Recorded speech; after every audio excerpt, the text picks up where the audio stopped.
Бер мәктәптән унлаган шәхес. Республика мәгариф учреждениялары тарихында ундай мәктәптәр һаны бик һирәк. Халык шагыйре Абдулхак Игибаев, тәүге әлифба авторы Абдрахман Галләмов, халык язучысы Таңсулпан Гарипова, биюсе Яудәт Бикбердин. Был исемдәрдә дәвам итәргә лә булыр ине. Республикабызга бик күп ардаклы шәхестәр тәрбияләгән Күсе мәктәбе бер буатлык юбилейын билдәләнә. Мәктәптең тарихы 1881 елларга барып тоташа. Мәдрәсә булып асыла, уның тәүге укытучысы Хөснетдин хәзрәт Мөхәммәтов була. 1918 елларда белем усагы Совет мәктәбенә әйләндерелә. Аслык елларында ул ябыла. Әмма Темәс авылыннан Әсмә Баймурзинаны авылга эшкә ебәрәләр. Ул Күсе авылы балаларын йыеп, мәктәптә укыту эшен яңынан тергеҙә. Ул безнең күренекле халык язучысы Таңсулпан Гарипованың әсәһе була. 100 ел эсендә мәктәпте бик күп күренекле шәхестәр тамамлаган. Улар араһында халык шагыйре, халык язучысы, социалистик хезмәт геройдары, тәүге әлифба авторы, халык артистлары, югары белемле укытучылар һәм башка бик күп республикабызга танылган кешеләр бар. Бұл көрнекле шәхестәр улар төрле юнәлештә, ул Советтар Союзы геройы булһынмы, Башкортстанның халык шагыйреме, ядучысымы, артистлармы һәм башкалары. Һәм монда без мәктәптең роле бик зур дип баһалайбыз.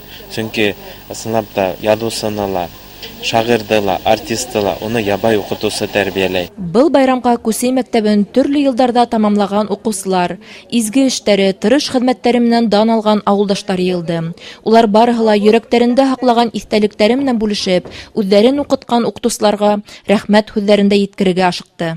55 елның 1 сентябрендә Күсе мәктәбенә 1 класска укырга килдем.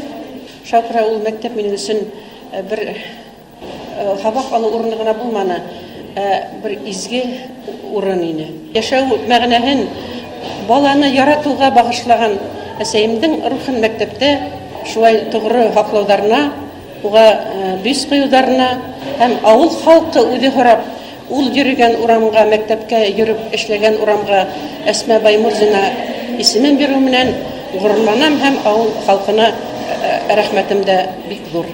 Мәктәп яшәһә, авыл яшәй. Белем бирү урыны элек-электән тере усак булып тора.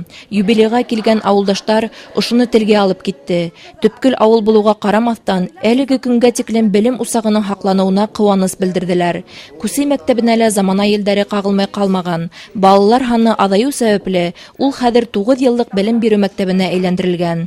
Әлеге көндә 59 бала укый, уларга 9 укытучы белем бирә. 25 ел ошо мәктәптә эшләйм. Үзем дә ошо мәктәпте тамамланым, үземнең туган мәктәбемә эшкә килдем. Без укытучылар династияһендә, атайым да, әсәем дә укытучылар. Ысынлап та, Күсе мәктәбенең горурланырлык шәхестәре, күрһәтерлек эштәре бер буат исендә бихисап йыелган. Авылдың, мәктәптең бай тарихы, матур традициялары бар. Бүгенге катмарлы заманда рухлы балалар үстереп, халыктың киләсәге өчен янып яшәйләр улар. Чөнки үткәнен белмәгән милләттең киләсәге юк икәнен улар яхшы аңлай. Ә киләсәк ул мәктәп тупһаһыннан башлана.